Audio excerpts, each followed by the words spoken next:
Bienvenidos, estimados espectadores de este podcast titulado Venga y Hablemos. Esta vez tenemos como invitado a un amigo de nosotros, a un estudiante de colegio, Tomás Antolines. Tomás se encuentra en este momento en grado 11 y ha liderado diversos proyectos. Tomás ha participado sobre todo en modelos de Naciones Unidas a nivel regional, nacional e inclusive internacional, y por esto consideramos que puede aportar bastante a lo que va a ser nuestro debate más adelante. Sin embargo, no está solamente para eso. Tomás en este momento se encuentra liderando y desarrollando un proyecto que busca mejorar las condiciones de muchas personas que en este momento se encuentran afectadas por lo que es el COVID-19, no solo en materia de salud, sino en materia de la subsistencia y todo lo que implica el detener la economía en estos momentos. Entonces, antes que nada, bienvenido, Tomás. ¿Cómo se encuentra en este momento en cuarentenado? Bueno, pues poco a poco yo creo que al contrario la cuarentena se ha venido alivianando un poco, ¿no? Pero pues en resumen, pues yo creo que bastante bien, tratando de sobrellevar el asunto, pues en clases virtuales, que es un tema que trataremos ya un poco más adelante en esta charla del día de hoy, y pues nada, tratando de llevar las cosas de la mejor manera posible. De acuerdo, y entonces, Tomás, cuéntenos un poco más sobre lo que está realizando, con quiénes, desarrolle un poco la idea. Sí, justamente pues en este momento lo que me encuentro haciendo es una campaña desde hace ya alrededor de unas cuantas semanas, yo creo que más o menos un mes, es una campaña de jóvenes pues para hacer una gran recaudación de alimentos, pues apadrinados en conjunto con la Gran Donación de Cúcuta, y pues la idea es justamente incentivar esos jóvenes líderes que hay en toda nuestra ciudad y alrededor de todo el país y el mundo, pues a sumarse a esta campaña de recolección de alimentos, y también dando un énfasis especial a otros jóvenes que, a diferencia de pues, los jóvenes que están donando, son jóvenes que necesitan justamente esas ayudas en alimentos. Entonces tenemos dos públicos: el público en general que está necesitando pues esas ayudas, y el público joven que está necesitando esas ayudas, claramente pues dándoles una prioridad. Entonces lo que estamos haciendo es algo así como un pues mecanismo de persona a persona, es decir, conectamos las personas que necesitan esa ayuda con las personas que pueden donarla y quieren donar esas ayudas. Pues a mí me da mucha curiosidad entonces saber, Tomás, cómo lo hacen, porque en realidad en pandemia suena un poco, no solo un poco ficti, sino un poco complejo de llevar a cabo. Sí, totalmente, es una muy buena pregunta, así es. Justamente nos ideamos un mecanismo de recolección, pues me parece a mí bastante innovador y peculiar, ¿no?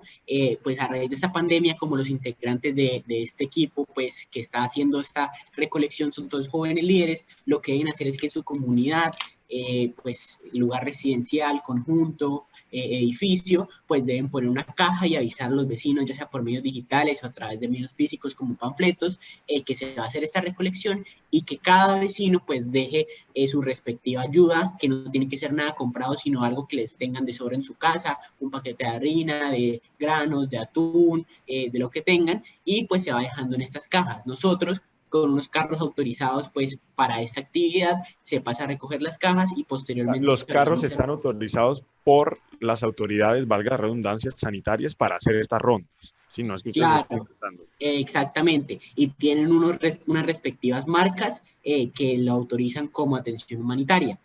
Igualmente, se atienden a todas las restricciones que hay en tema de pico y placa, y pico y cédula y demás. Entonces, pues no se está de igual manera violando ninguna medida. Pero pues justamente están avisados pues con estas señales de atención humanitaria, y se recogen estas cajas, en las cuales, pues como les digo, a través de este mecanismo se reduce drásticamente, básicamente nulo, la convivencia, o sí, la convivencia humana, y pues se llevan estas cajas, se organizan los mercados y ya posteriormente se procede al entrega. Genial. ¿Y qué han hecho hasta ahora? O sea, a ver, ¿qué nos podría contar de lo que han hecho hasta ahora? Listo, ¿qué hemos hecho hasta ahora? Al principio comenzamos con un grupo pequeño de jóvenes, alrededor de 10, 15, que pues quisieron unirse a la iniciativa de manera inicial, y logramos hacer un video. La idea de ese video era mostrar lo que estábamos haciendo y motivar a más jóvenes a que se unieran. Con eso logramos que alrededor de 70, 100 jóvenes se unieran a esta iniciativa, pero también muchos otros se o sea, nos comunicaron su necesidad de estas ayudas. Entonces, pues no todos tampoco los que se decidieron unir se pues involucraron al 100%, pero muchos sí nos ayudaron en gran medida. Y con estos jóvenes que se unieron a raíz del video que generamos, pues estuvimos recogiendo muchos mercados. Y ya en estos días se realizó una de las entregas, que fue bastante grande, y pues la idea es seguir ya un poco finalizando, porque pues ya se ha recogido bastante, ya se ha entregado bastante, y pues ya poco a poco las medidas sanitarias pues se van regularizando, se van pues acabando, y la gente va volviendo poco a poco a lo que ahora se llama como la nueva normalidad. Entonces pues se va dejando de necesitar esas ayudas. Pero, ¿de qué manera puede un joven como tal hacer parte de eso? O sea, ¿de qué manera, por ejemplo, uno está un día y dice como que, hey, quiero ayudar? ¿A quién puede uno contactar? ¿Con quién tiene que hablar? O la otra cara de la moneda, si yo necesito, ¿cómo puedo decirles ayúdenme? Perfecto, me parece muy bueno. Nosotros pensamos en esas dos opciones, y en el video justamente que nosotros sacamos, que fue bastante viral, logramos llegar hasta 13.000 personas, pues había justamente un formulario para las personas que deseaban unirse, sumarse y ayudarnos pues a recolectar más. Hicimos otro formulario para las personas que necesitaban justamente esa ayuda, como les comentaba anteriormente. Si son jóvenes, ¿qué pueden hacer? Primero, si ven cualquier tipo de videos, pues lógicamente compártanlos, denle likes, comenten, y pues eso obviamente incentiva pues a que estos videos lleguen más lejos. Y en segundo lugar, pues si ustedes ya desean ser un poco más activos en el proceso, pues pueden contactarse conmigo, con cualquier fundación que haga parte de la Gran Donatón de Cúcuta o cualquier otra organización que esté haciendo algo al respecto, y donarles a través de este método que mencioné anteriormente, de recolección pues comunal, pues en su zona residencial, o pues simplemente si ustedes tienen la facilidad de conocer una empresa o quieren donar personalmente cualquier tipo de mercado, pues también yo creo que todos están muy abiertos a recibirlos. Y si necesitan ayuda, pues justamente todas las ayudas se están entregando a través de las listas y planillas, por decirlo así, que ya tenían las instituciones, ya sea pues el gobierno, las fundaciones, y en mi caso pues lo hicimos a través de este formulario que conseguimos reunir gracias a ese video, que tuvo un gran impacto. ¿Y en dónde está disponible este formulario? ¿Todavía está Ese, disponible? sí, claro, ese formulario todavía está disponible, está en mis redes sociales, donde me encuentran como @Tomás_Alpizo Antolines en Facebook y en Instagram, y ahí pueden encontrarlo fácilmente y darle clic, y aún está funcionando. Vale, y finalmente tengo una pregunta, me queda una duda, y es cómo se realizan las entregas. Pues al inicio dijo que estaban apadrinados de cierta manera por la Donatón de Cúcuta, entonces quisiera saber cómo se le garantiza a quienes donan que esto va a llegar precisamente a los lugares respectivos, y cómo se realiza esto, es decir, ¿van ustedes mismos los jóvenes a realizar las entregas o eso se le delega a alguna otra institución u organización?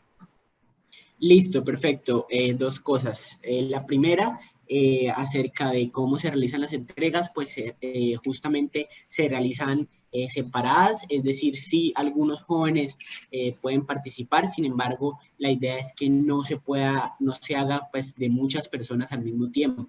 Ya que, pues, por ejemplo, si se hace una entrega el día de hoy, pues de que no vayan 5 personas en un carro, porque pues ya eso está básicamente haciendo que se reúna mucha gente, sino que hayan 2 personas en un carro, por ejemplo, pues con todas las debidas medidas de protección. Y esa es un poco la idea para el tema de las entregas. Y lo otro era acerca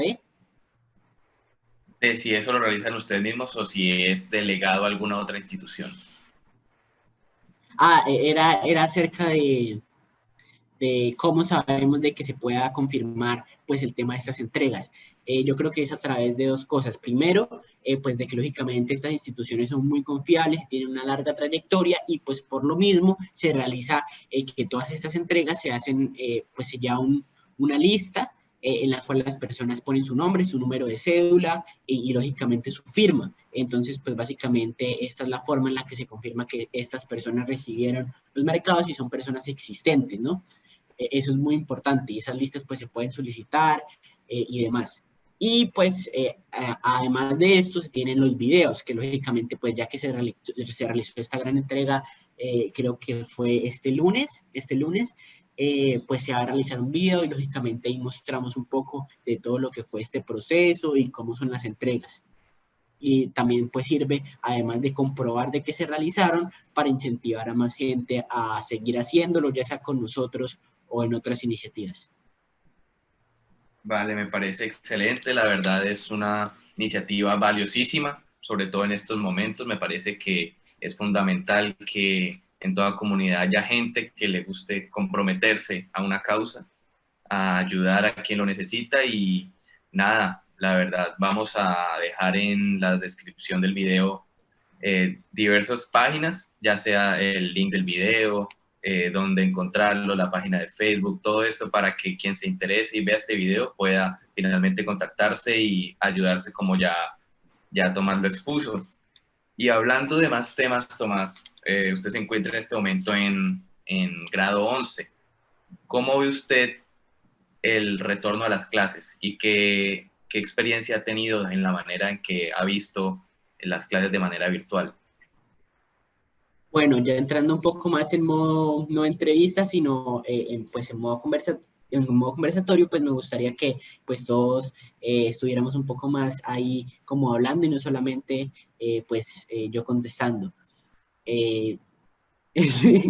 El salseo no va a faltar. Dele. Bueno, como tal, yo considero que hay distintas perspectivas y que tal como se han manejado todas las medidas depende mucho de los territorios.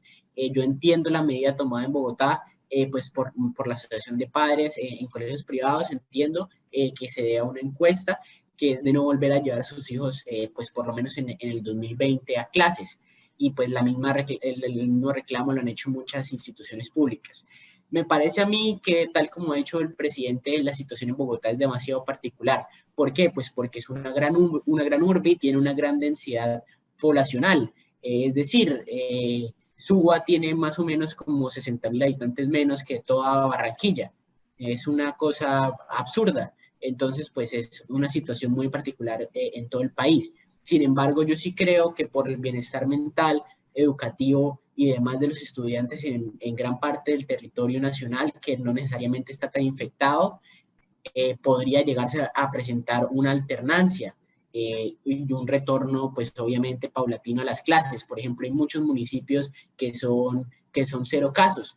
Entonces, ¿por qué hacer que estos jóvenes que tienen municipios 0 casos estén perdiendo esa educación? Porque justamente en esos territorios es donde no hay educación virtual, no es una posibilidad.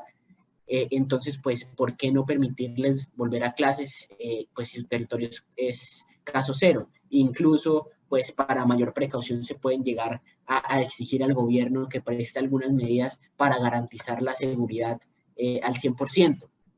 Y creo que en muchas partes del país se pueden tratar de replicar estas iniciativas si se toman las medidas correctas. Porque aquí en Cúcuta, por ejemplo, vamos a tomar casi todas las medidas ya de normalización, entre comillas, de retorno económico, de retorno al trabajo, pero no podemos hacerlo pues en los colegios. ¿Por qué no se garantiza estas medidas de bioseguridad pues para el bienestar de los estudiantes?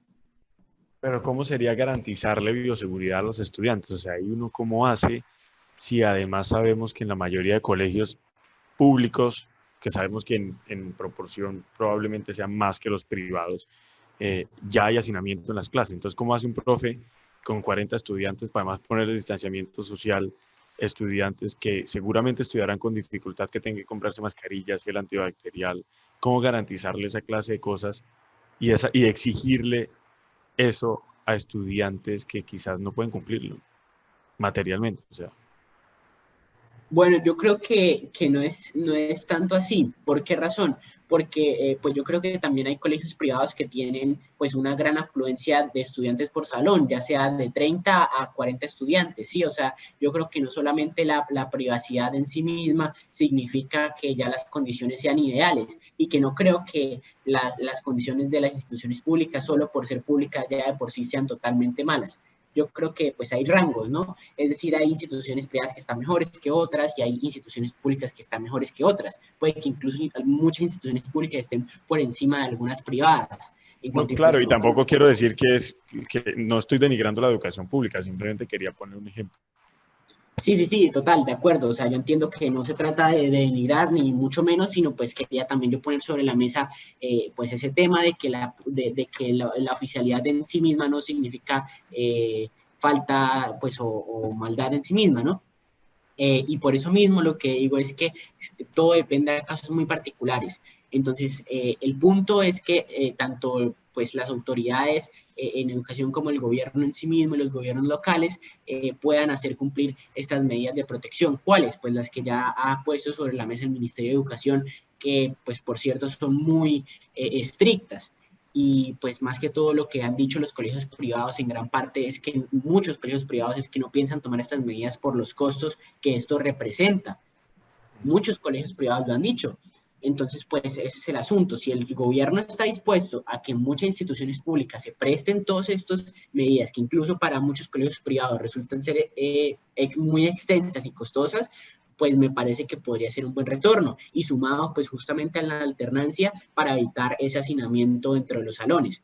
Entonces, es ver que si tenemos 40 estudiantes en un salón, pues por lo menos reducirlo un 50% y sumarle las medidas de bioseguridad. O incluso podríamos reducirlo a un tercio o a un quinto, de que vaya un quinto del salón diario y así se pueden turnar los 5 días de clase. Incluso se podría decir que esto no representa un mayor avance en cuanto a la educación en sí misma, pero sí lo puede hacer en gran medida en la salud mental de los estudiantes y en su bienestar, y eso es algo de lo que no se ha hablado pues últimamente, ya que se ha hablado mucho de la situación del bienestar mental de los adultos mayores de 60 años, los cuales han estado confinados, pero no se ha hablado de los jóvenes que hasta hace poco se tomaron unas medidas para más o menos relajar ese confinamiento a los jóvenes, que ni siquiera es porque tengan una condición particular de salud, sino creo yo que se debe al sensacionalismo que causa todo el tema de jóvenes y niños, de que se enferman niños pequeños o jóvenes y pues es todo un escándalo. Entonces yo creo que es por estas medidas un poco sensacionales que se han tomado el confinamiento a los jóvenes y no basados realmente en ciencia. Ok, yo ahí sí me permito hacerle una contrapregunta y no sería eso entonces negar la evidencia de que los jóvenes, si tenemos una actitud insensata respecto a la pandemia, vamos a terminarnos por convertir en un vector de transmisión y eso a mí probablemente no me haga nada, a mí probablemente no me mate, tengo 21 años, no creo, o sea, estar dentro de los grupos de alto riesgo, pero sin embargo puedo convertirme en un vector de transmisión de transmisor de la enfermedad que termine por afectar no solo a la gente que vive conmigo, por ejemplo, una abuela de 90 años, sino además mis vecinos, la gente con la que yo entre en contacto. Y esto es lo que dicen de cerramos escuelas con 100 casos confirmados y ahora que hay más de 10.000, no sé, vamos a reabrir. O sea, es como esa paradoja, ese problema de, hey, ¿qué vamos a hacer? ¿Cómo lo vamos a hacer? Y se puede hacer, se debería. Y también entra a actuar la aceptación popular. Digamos, la ANDERCOP, la Asociación de Colegios Privados de Colombia, hizo una encuesta. La encuesta mostró que cerca del 90% de los padres no está dispuesto a mandar a sus hijos al colegio en lo que resta de 2020. Entonces, siento que son muchos factores que entran a converger en todo este tema y que lo vuelve algo muy complicado y prácticamente es hablar de hipótesis porque nadie sabe cuándo sea el retope, cuándo arranque el segundo brote que dicen que es más potente que el primero. Entonces, tocaría enfocarnos precisamente, hablemos de su institución, Tomás, no sin nombrarla, sino que Sí, es más como su experiencia. complicado, y es complicado hablar en general, porque como bien lo dijo, hay municipios en los que hay muy pocos casos, incluso el gobierno habló de que en municipios donde hayan pasado 100 días sin un caso, se podría reactivar más rápidamente que en el resto, y esto es pues evidente. Sin embargo, hablando de casos más específicos, ¿cómo considera usted, Tomás, que va a trascender este año? Es decir, ¿cuál será el paso a seguir o qué considera usted que debe suceder, al menos en su institución, que es algo más tangible? Pues es que lo que yo creo primero sobre el tema de Carlos es que no hay que negar que obviamente somos un vector de contagio importante, pero la cuestión es qué tan importante es ese vector. Es decir, ¿Por qué se le niega la salida a menores de 12 años, pero pues básicamente tienen el mismo o menos riesgo que alguien mayor, de 20, de 40, de 30, tienen relativamente una tasa de contagio pues similar y un vector pues de riesgo similar? Y es pues justamente lo que yo estaba diciendo, que se hace o que me parece a mí que se hace gracias a que cualquier caso de COVID en menores de estos años pues va a generar un sensacionalismo mediático, ¿no? Quería poner el tema ahí un poco pues sobre la mesa. Y pues sobre el tema del retorno, pues yo creo que es una cosa pues tal como decían muy compleja.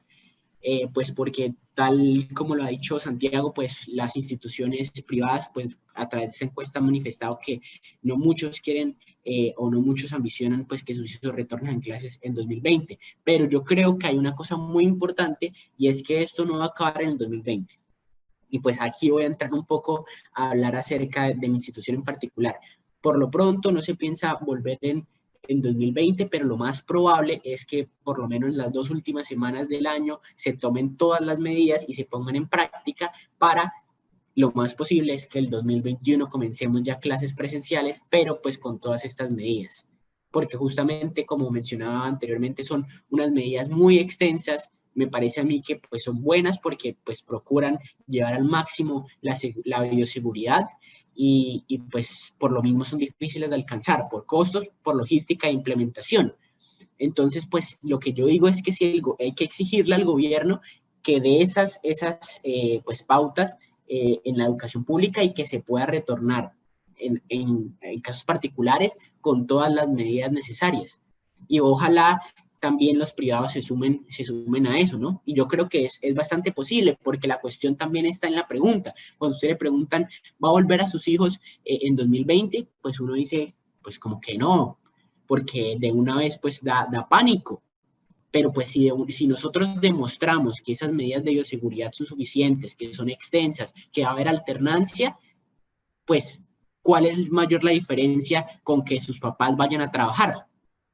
Sí, ¿cuál va a ser el aumento del vector de contagio si al contrario sus papás van a trabajar de manera básicamente normal, con lógicamente los protocolos de bioseguridad, pero puede que incluso protocolos de bioseguridad más laxos que los que tendrán las escuelas, con la debida alternancia más otros factores? Sí, estoy de acuerdo. Sin embargo, también hay que tener en cuenta algo, y es que por lo menos es importante que se adapten a las nuevas realidades. Es decir, que como bien lo dijo, esto no va a pasar en un futuro cercano. Entonces, tanto la educación como el trabajo se deben reinventar. Porque ¿cuál es la diferencia entre la población joven y la población adulta? Es decir, ¿cuál es la diferencia entre un joven de 15 años de uno mayor de edad, entre 20 y 30 años, ya que tienen una tasa de contagio similar? Y es que uno menor de edad no está en una edad de producción. Es decir, yo no necesito salir a trabajar cuando soy menor de 18 para mantener a mi familia, para poder comer, porque eso es el trabajo de los adultos. Entonces, esa es la diferencia por la cual de pronto se escandaliza menos el hecho de que los adultos vayan a trabajar. No sé qué opinen ustedes. Exacto, o sea, es como la idea de decir, si yo no tengo ninguna necesidad, es decir, si gracias a Dios, a la vida, al destino, lo que uno no crea, pues no tengo necesidad de salir porque no me estoy muriendo de hambre, porque alguien me mantiene, pues carajo, o sea, ¿qué necesidad tiene usted de salir a convertirse en un vector de transmisión? Pero ahí se le contrapone lo que muy bien dice Tomás, y es, marica, o sea, entonces nunca vamos a volver al colegio. Entonces nunca vamos a volver al colegio, no volvamos nunca al colegio, o sea, ya, todos los colegios abiertos a distancia, para siempre, porque si no, nunca vamos a poder volver. O sea, si seguimos tratando de aplazar al menos la experimentación gradual, progresiva, de la vuelta al colegio del retorno, entonces, ¿cuándo la vamos a hacer? O sea, porque si no, va a llegar 2021, no, es que estamos reiniciando otra vez, ¿cómo lo hacemos? De aquí a que haya una vacuna, no tenemos certeza, ni los médicos tienen certeza. Una vacuna puede estar en 1 año, en 3 meses, en 5 años. Y ya, vamos a estar a distancia para siempre. Que ahora nos dimos cuenta que estudiar a distancia no era cualquier cosita, ¿no? O sea, que antes decíamos, los que estudian a distancia, los que estudian a distancia. Bueno, pues ahora que todos estamos estudiando a distancia, nos hemos dado cuenta que eso no es cualquier cosa. Yo creo que ahí vale recalcar una cosa, y es que la comparación que yo estaba haciendo no es entre menores de edad y adultos normales, sino es la comparación entre menores de edad y adultos mayores de 60 años. ¿Por qué? Porque tanto en redes sociales, en la prensa, incluso en el mismo Senado se ha hablado mucho pues de cómo se necesitan relajar estas medidas para mayores de 60 años y que los mayores de 60 años se sienten mal porque los tienen, entre comillas, encerrados contra su voluntad. Eso es lo que dicen los mayores de Claro, 60 años. Y eso se hace tomado en una, tal como ha dicho el presidente, en una decisión científica, que es que ellos se ha probado que tienen un mayor riesgo cuando se contagian. Mientras que nunca se ha hablado hasta ahora, o no mucho al menos, pues en medios de comunicación y en el gobierno, acerca de la situación de los menores. ¿Por qué? Porque ahí entra un punto muy importante, la falta de participación juvenil dentro de la política, y eso es todo un tema del que podríamos hablar. Entonces no se ha escuchado pues estas voces dentro de lo que es el espectro de Colombia y de la política colombiana y de los medios colombianos, cuando pues tal como yo decía, pues no representan realmente un gran riesgo en dado caso de contagiarse, ¿no? Y pues sobre todo hacer el enfoque de que no se trata de que pues si usted puede quedarse en su casa, quédese en su casa, eso es cierto, pero pues lo mismo, estamos haciendo es una comparación con estos adultos mayores de 60, ellos probablemente muchos estén pensionados o incluso estén recibiendo su sueldo, pero es una cuestión también de salud mental, de que el trabajo realiza al hombre, un trabajo digno, lógicamente realiza al ser humano y pues básicamente es parte de vivir, si no es como vivir sin libertad, ¿no? Entonces, pues yo creo que es un poco eso. Sí, efectivamente, y es un punto a tocar. Podríamos hacer todo un episodio de este podcast hablando sobre la falta de voz que tiene la juventud en la política, o la necesidad de esta misma también reinventarse en función de escuchar más a esas partes de la población que terminan siendo relegadas a las decisiones de otro. Y qué mayor ejemplo que la juventud de ser relegado a las decisiones que toman los adultos por ellos. Entonces, me parece un punto valioso. Quisiera entrar finalizando a un punto a tocar, y son los métodos de evaluación. Vemos que ahorita el ICFES va a realizar las pruebas que son para carreras técnicas, las va a realizar ahorita en julio de manera virtual. Quisiera preguntarles cómo consideran ustedes que deberían realizarse las evaluaciones, porque se habló mucho tiempo, al menos en el ámbito universitario, sobre métodos más cualitativos que cuantitativos. Y al final sabemos que las garantías de no copiarse o de estar más preparados ahorita virtualmente no son las mismas. Entonces quisiera escuchar qué opinan acerca de los métodos evaluativos y cómo estos deberían desarrollarse. Yo creo que también abramoslo pues a la pedagogía dentro de la educación virtual, que es algo que tocó Carlos al final y yo también se me pasó ahorita que estaba hablándolo. Es decir, no solamente la calificación, sino la pedagogía en sí misma, pues en torno a las clases, ¿no? Es decir, todo lo que tiene que ver con pedagogía en la educación virtual, desde las clases, los compromisos, la evaluación, el aprendizaje y demás. sí, total. O sea, yo creo que ha llegado el momento de plantearse, al menos en gracia de discusión, si las pruebas de estado no deberían simplemente ser virtuales. Por ejemplo, si ya llegó el fin del madrugar para el ICFES, del chicle, chocolate y agua para presentarse ya tempranísimo y durar sentado 8 horas, eh, hombre, yo creo que es momento de replanteárselo. Y yo no me parece sostenible que sigamos con un ICFES netamente eh, presencial y menos en esta clase de situaciones. O sea, si hasta la Universidad Nacional no puede llevar a cabo sus pruebas, ¿qué nos espera? Y replantearnos también el modelo, o sea, ¿por qué solo el ICFES determina quién entra y quién pasa? Yo sé, claro, obviamente, el argumento más fácil de decir es, bueno, ¿qué solución propone? Porque el ICFES es un símil como lo que decía Churchill de la democracia y es un terrible método de gobierno, pero es mejor que todos los demás, ¿no? Entonces parece ser que el ICFES es muy malo, pero al parecer es mejor que todos los demás, con la alternativa más económica, eh, etcétera. Pero sí, yo creo que eso debe replanteárnoslo. No sé qué opinan ustedes, pero ¿se imaginarían uno estar en 11 y poder decir, huevón, no tengo que ir a sentarme 8 horas continuas en un pupitre incomodísimo, lejísimo, porque ni siquiera sé dónde me va a tocar, no tiene nada que ver ni siquiera con dónde estoy inscrito, dónde vivo, y de pronto poder hacerlo con igualdad de condiciones, serio, riguroso, pero por internet, o como se hacen algunas pruebas, por ejemplo, de idiomas, tipo de Oxford, que se hacen por internet. O sea, Yo ¿quién creo que graba las cosas? Yo creo que es volver a lo que estaba diciendo, es decir, si estamos planteando un cambio en la manera de evaluar, hay que mostrar un cambio en la manera de enseñar.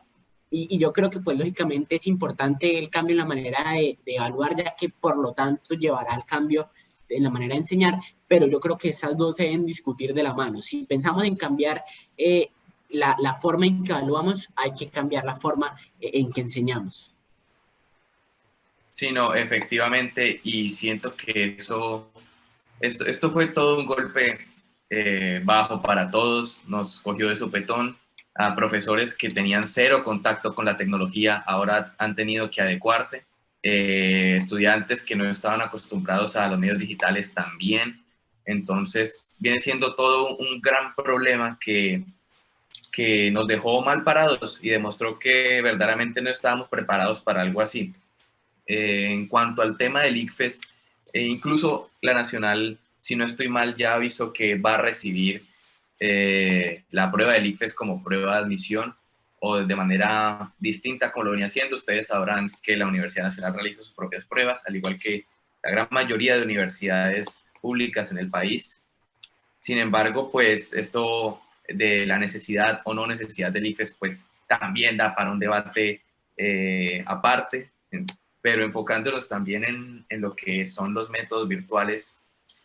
¿Qué plantean ustedes? ¿Qué creen que debe variar y cómo deben mejorar los mecanismos? Porque tenemos distintos tipos, tanto el profesor que puede mandar y hacer una clase espectacular de manera virtual, como el otro que considera que solo prendiendo la cámara y hablándole 2 horas a sus estudiantes, ellos van a aprender. Y esto, querido profesor, déjeme decirle, esto no es así. Funciona. Entonces, No funciona para nada. ¿qué plantean ustedes? ¿Cuáles creen que son las soluciones ya para dar unas conclusiones a este podcast? Pues primero es complicado y es muy complicado en el sentido de que si le ha costado a las universidades, tanto públicas como privadas, por así decirlo, que lideran los diferentes rankings en el país, les ha costado bastante ahora implementarlo en colegios, es mucho más complicado. Ya ver una manera de cómo pueden como tal subsanar todas estas necesidades es algo que requiere como tal que se coordinen todas las personas que puedan hacerlo y que prácticamente, no sé, sería como expandir una idea de lo que está haciendo Tomás en Cúcuta con el sentido de alimentos y todo esto, hacerlo con tecnología y, no sé, puede ser como implementarlos más en el sector rural, para que así pues no haya como tal todos estos problemas, la forma de evaluar tuviese, por así decirlo, una idea, más o menos, y por qué no hacer el league, pues antes, si no estoy mal, se hacían 2 días diferentes, sábado y domingo, o me equivoco, o Sí, no, creo que así era. sí, sí, Creo que creo que eran era sábado y dos domingo, y días. entonces, ¿por qué no moldear esto y hacer lo que, por lo menos, ciertos estudiantes lo presenten tal día, tales otros estudiantes tal otro día, pero que se conserve como tal la presencialidad, por lo menos en las pruebas ICFES?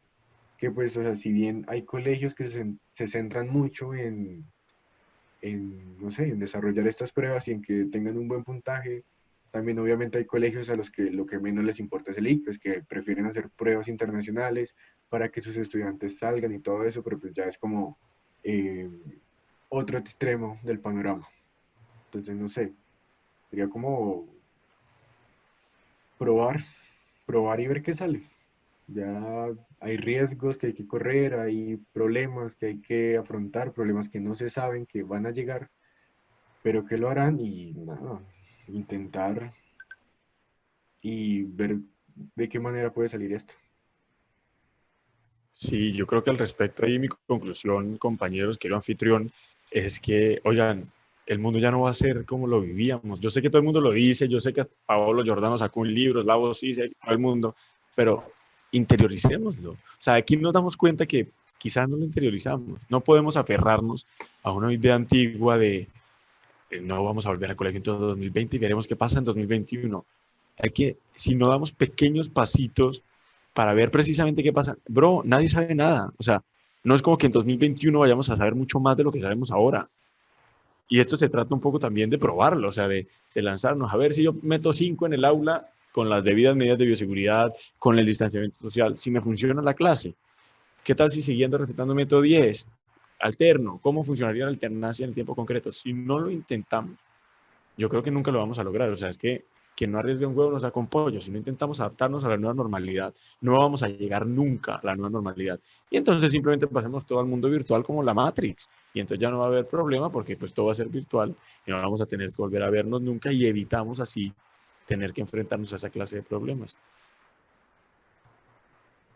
Sí, yo justamente estoy muy de acuerdo con esto, es decir, no veo que la solución sea un programa de llevar la tecnología, eso ya pues se hizo en el gobierno Santos y pues no terminó tan bien, se trató de llevar también el 4G, que pues bueno, tampoco ha funcionado muy bien que digamos, incluso haciendo el gran esfuerzo de llevar las tecnologías, de llevar las comunicaciones, de llevar las redes, que pues ojalá se pueda independientemente de la pandemia o no, hay que hablar entonces y habría que hablar entonces, como debe hablarse en este momento también, de la pedagogía dentro de esas clases, ¿no? Porque no todos los profesores están preparados para eso y pues tampoco son lo mismo. Pero sí me parece muy importante hablar un tema que es el tema de cómo se va a realizar una recuperación económica.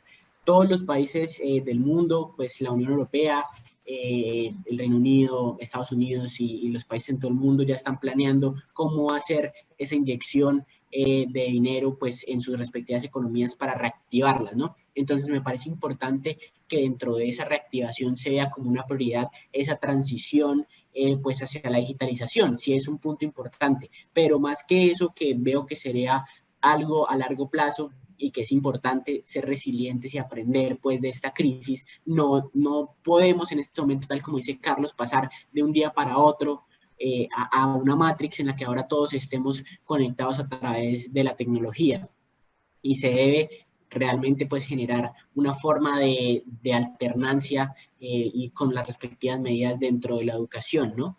Eso me parece a mí que es muy importante. Y para finalizar con el tema de las pruebas estandarizadas, en este caso el ICFES, me parece que hay que darle una gran transformación.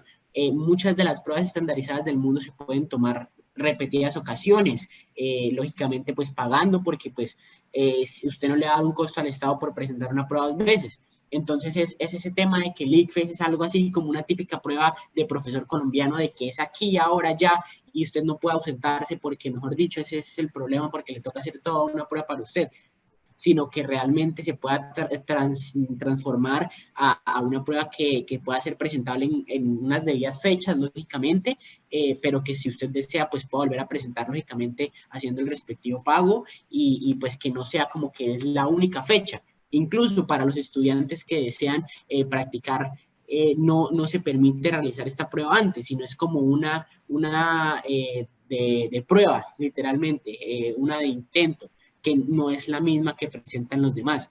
Entonces ese como hermetismo y secretismo ante esta prueba ICFES, que es una sola vez, intocable, requisito de grado, requisito de la universidad, y me parece que tampoco es la forma como de verlo, porque genera más presión sobre los estudiantes. Listo, muy de acuerdo. Tomás, muchas gracias por acompañarnos. La verdad, espero vernos pronto en algún otro podcast. Gabriel y Carlos, como siempre, muchísimas gracias. Y a los espectadores, muchas gracias por visualizarnos. Esperamos hayan sacado ustedes también algunas conclusiones. Y nada, mi conclusión es esa, reinventarse y a darle para adelante porque de esta tenemos que salir. Nos vemos en la próxima y síganos en nuestras redes. Chao.